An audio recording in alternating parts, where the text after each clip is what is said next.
Hamas தரப்பில் 3 பிணை கைதிகள் விடுவிக்கப்பட்டதை அடுத்து இஸ்ரேல் தரப்பிலிருந்து 183 பாலஸ்தீனிய கைதிகள் விடுவிக்கப்பட்டுள்ளனர். பேருந்தில் அழைத்து வரப்பட்ட பாலஸ்தீனிய கைதிகளை மேற்கு கரையில் கூடியிருந்த மக்கள் உற்சாகத்துடன் வரவேற்றனர்.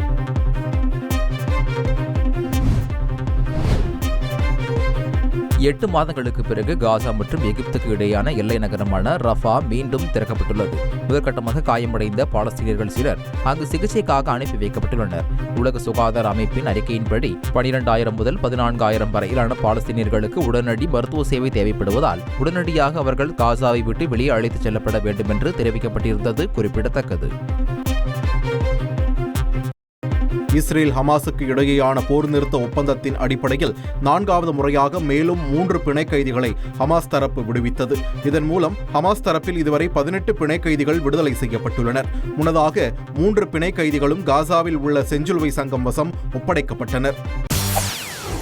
செய்திகளை உடனுக்குடன் தெரிந்து கொள்ள உடனே சப்ஸ்கிரைப் பண்ணுங்க.